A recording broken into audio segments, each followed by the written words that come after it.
पिता, पुत्र और पवित्र आत्मा के नाम पर आमीन। रोमियो के नाम संत पौलुस का पत्र 8वां अध्याय वाक्य 13 और 14। यदि आप शरीर की वासनाओं के अधीन रहकर जीवन बिताएंगे तो अवश्य मर जाएंगे, लेकिन यदि आप आत्मा की प्रेरणा से शरीर की वासनाओं का दमन करेंगे तो आपको जीवन प्राप्त होगा। यीशु मसीह में प्यारे भाइयों और बहनों, आज हम पवित्र आत्मा के 9वें फल के बारे में मनन कर रहे हैं।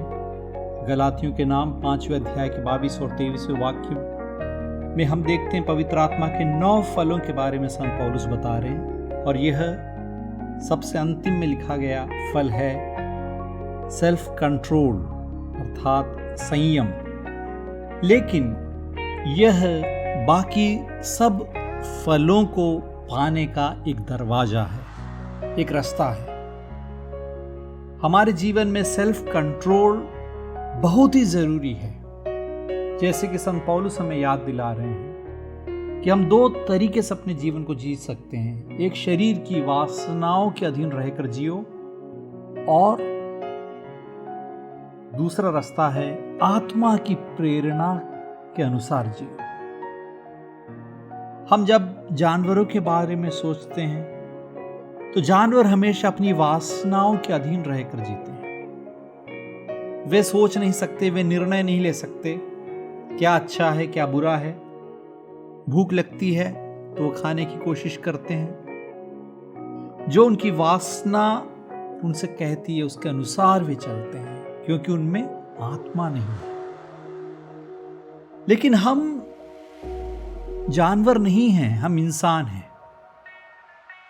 हम में आत्मा है, हम में सोचने की काबिलियत है, हम में निर्णय करने का, फैसले करने का मन है, प्यार करने की काबिलियत है।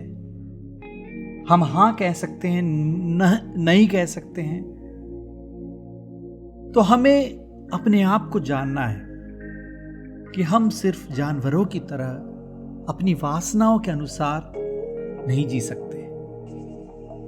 हमें पता होना चाहिए क्या हमारे लिए अच्छा है, क्या हमारे लिए बुरा है, और कब हमें नहीं कहना है, कब हमें हां कहना है। इसके बारे में हमें अपने आप में एक डिसिप्लिन होना जरूरी है। यही है संयम या सेल्फ कंट्रोल। तो किस प्रकार हमें एक डिसिप्लिन या अनुशासन आएगा? धीरे धीरे हमें कोशिश करती रहनी है, क्योंकि जल्दी ही हम अपने आप का अनुशासित नहीं बना सकते हैं। हमें प्रार्थना के लिए, बाइबल को पढ़ने के लिए कुछ समय निश्चित करके रखना हर दिन, और फास्टिंग, परहेज, उसके द्वारा भी हम धीरे धीरे डिसिप्लिन सीख सकते हैं, सेल्फ कंट्रोल सीख सकते हैं। हमारे जीवन में बहुत से प्रलोभन आते रहेंगे। टेलीविजन में कौन सा चैनल देखना है, इंटरनेट पे कौन सी साइट को हम ओपन कर सकते हैं, क्या मैसेज हम पढ़ सकते हैं, क्या हम बोल सकते हैं, क्या हम देख सकते हैं, क्या हम कर सकते हैं। हमेशा प्रलोभन हमारे जीवन में आते रहेंगे। तब हमें अपने शरीर की वासना के अनुसार, अपने शरीर की वासनाओं को तृप्त करने के लिए, अपना सुख का ख्याल रखते हुए एक फैसला नहीं लेना है। हमें अपनी आत्मा के बारे में सोचना है, हमारे जीवन के बारे में सोचना है। और जैसे कि संत पौलुस हमें याद दिला रहे हैं, यदि आप आत्मा की प्रेरणा से शरीर की वासनाओं का दमन करेंगे तो आपको जीवन प्राप्त होगा। शरीर की वासनाओं का दमन करना है, उन पर काबू करना है। तो यह हमारी अकेली के मेहनत से संभव नहीं है।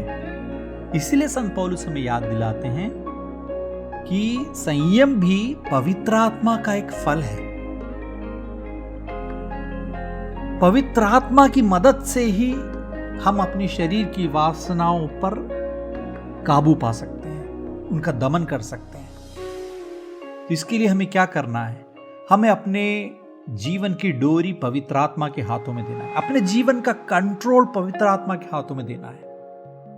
हे पवित्र आत्मा, मेरी मदद करो। जब भी हमें प्रलोभन होता है, जब भी हम ऐसी अवस्था में आते हैं, उस समय तुरंत हमें पवित्र आत्मा की मदद मांगनी चाहिए। वो हमारे नित्य सहायक है। हर वक्त हमारी मदद के लिए प्रभु यीशु ने हमारी आत्मा में पवित्र आत्मा को भेजा है।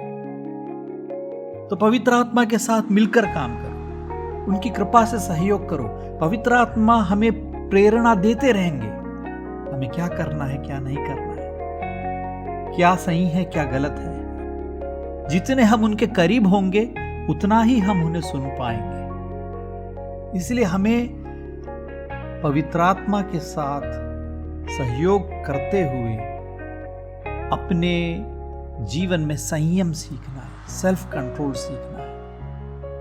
यह पवित्र आत्मा का एक फल है और फल ही हमें बताता है कि ये पेड़ कौन सा। बहुत सारे पेड़ यदि हैं तो जिस पेड़ में से आम का फल निकलेगा तभी हमको पता चलेगा कि ये आम का पेड़ है। उसी प्रकार पवित्र आत्मा के ये जो 9 फल हमारे जीवन में दिखाई देते हैं, तभी लोगों को पता चलेगा कि इस व्यक्ति में पवित्र आत्मा है।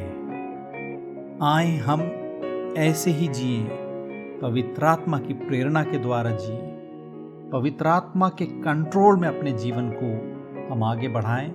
इसमें पवित्र आत्मा स्वयं हमारी मदद करने को तैयार है। हमें सिर्फ उनकी मदद मांगना है। आमीन।